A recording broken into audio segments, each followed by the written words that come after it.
Hi, my name is Ron Lehman. I'm from the Faux School in Frederick, Maryland, where I teach decorative painting workshops and complete commission projects for clients all around the world. Today I'm going to show you a really fun technique that I simply call petrified tree bark using lime marmorino. So let's get our tools, let's get our materials, and let's get started.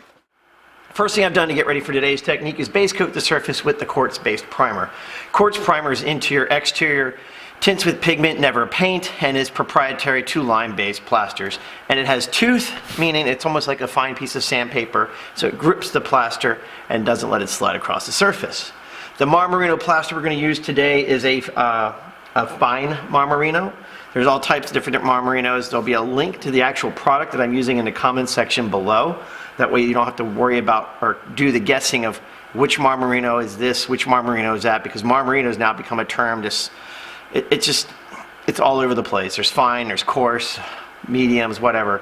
I'm using a medium grit Marmorino. Tools we're going to need are going to be a Pavon trowel. This is a small stainless steel trowel. It's a little wet because I just washed it to make sure there wasn't anything on it. And well, I'm using a spatula, but it's already been in the plaster, so I'm stirring it up. All right, Marmorino, lime-based. Only use lime-compatible tints or lime-compatible top coats. What else? Lime-compatible pigments, lime-compatible top coats, interior or exterior. It's a fabulous product with endless possibilities. I'm using a white plaster. It's going to be hard for you to see some things. Hopefully not too hard to see the detail.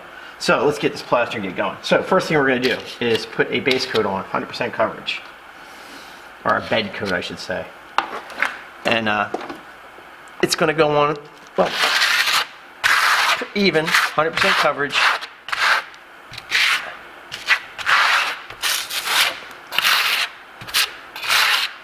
And it's just a nice clean application. We don't have to get like super technical about how we're applying it.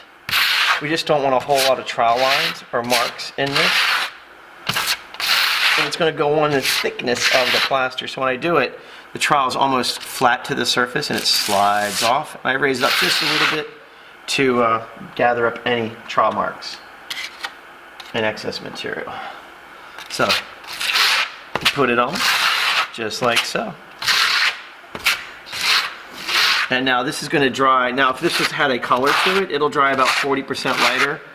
Depending on the color, it could be a little bit different. But on average, it's about 40%. Okay? And we want it to dry completely before our next coat. So, gather up any of those trowel blade marks, and let's let it dry. So, and that's the plan. So, see you in a little bit. Okay, so the first coat of Marmorino is completely dried, and we are ready to move on. So we're going to do the same, using the same material and the same tools. Now we're going to start to create the texture for the petrified bark effect. So now we're going to get some more Marmorino on a trowel, or else we can't get it on the wall. All right, so we're going to let's just start with a medium amount. Now I want to get this on fairly thick. What do you want to say here? Probably at least 1/8 of an inch thick is what I'm going for. So I'm going to be putting on heavy, pretty heavy. I'm going to use a fair amount of material, because if we don't get enough material on, we are not going to get the desired effect that we're going for.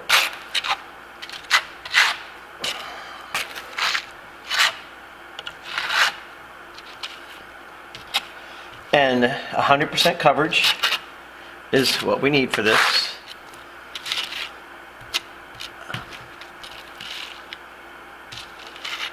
Try to get rid of, we don't want a whole lot of, too many trowel lines.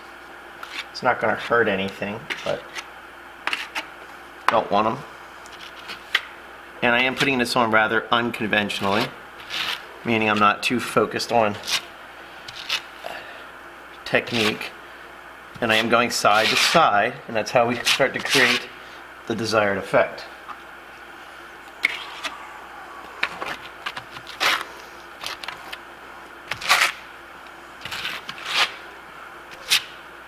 And you want to make sure you have even, consistent coverage. So you're going to pretty much take your time to make sure you get that. Oh, got a little junk in that one. There she goes. Gone. Just going to gather up some of the excess. A little too thick here and there. Alright. Now what we're going to do is take our trowel. I'm going to put it this way and stick it on there. See, it creates a suction and sticks to the wall, even though it'll slide down, that's gravity. But what I'm going to do is, as it creates that suction, I'm going to pull it across. And I'm going to kind of just turn my trowel a little bit here and there. Just give it a little motion. Oh yeah, I got a lot of suction to it right there. Maybe turn the trowel at an angle slightly here and there, because I don't want it to be exactly the same all the way over, and I am overlapping a little bit. So I don't have gaps between my trowel mark, or my trowels. Between my trowels, between the gosh, I can't get it out. I don't have dead areas between where the trowel has been placed down. I'm just going to go over it again and kind of get some of these a little bit more where I want them. Meaning I'm not quite happy with some of it. There we go. That's what I'm looking for.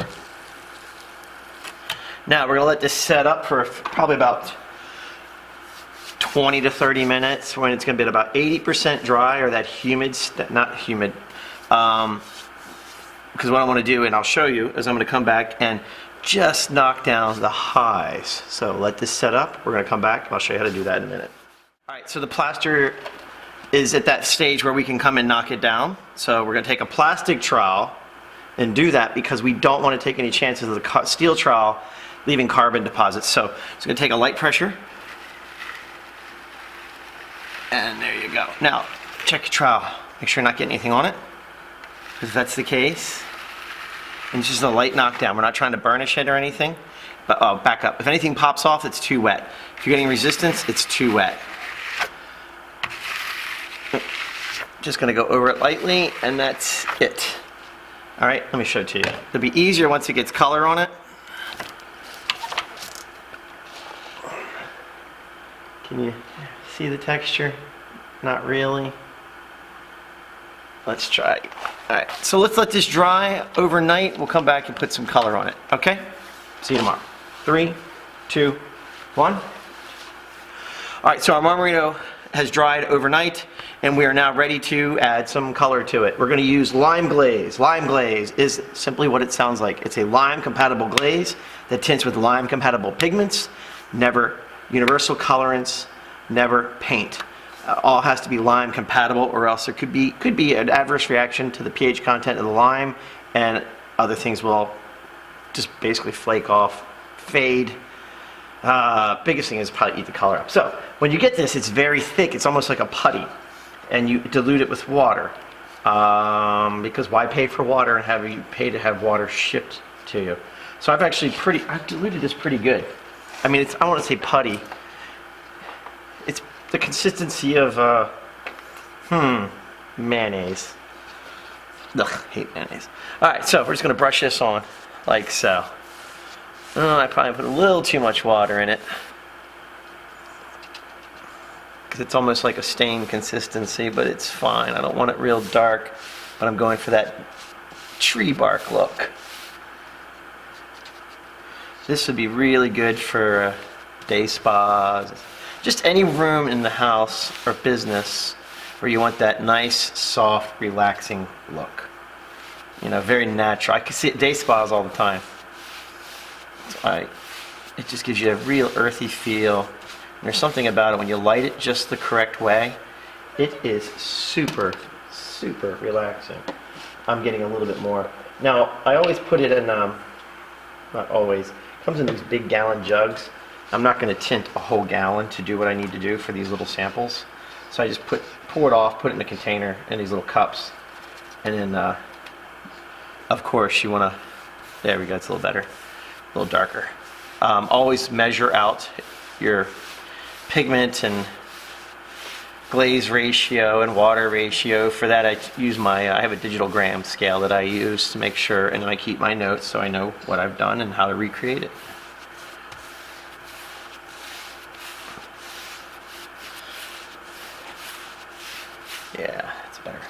Just needed a little bit more color. And I'm using a brush because I want to make sure it gets down in that texture. You can use any color imaginable. Sage green is really nice. It's a very relaxing color. Okay, that's it for that step. Let's find our rag.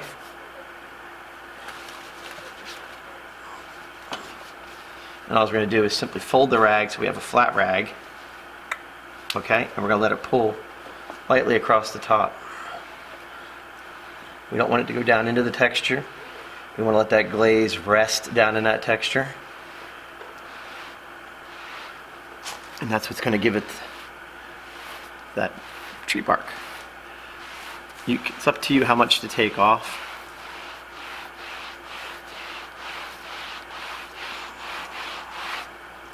Alright, let's fold, get a clean spot, dry spot on this rag.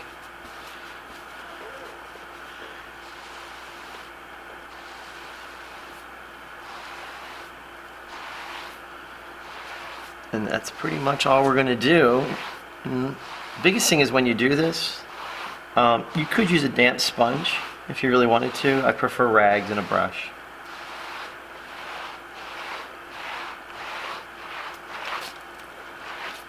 Alright, let's get this tape off of here. Of course, I should wait for the glaze to set up, but you know, I'm in somewhat of a hurry here to show you the results.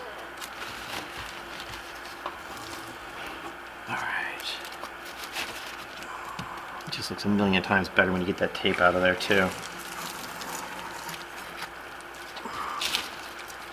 Oh, it's stuck in my fingers. I hate that. One more.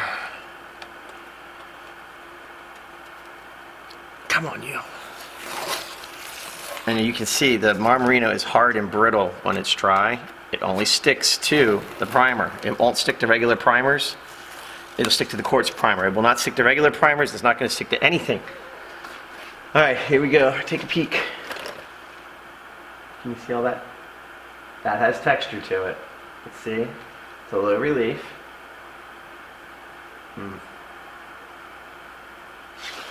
See how pretty that is? Nice, soft, and subtle. So I got to look over there so I can see what you're looking at.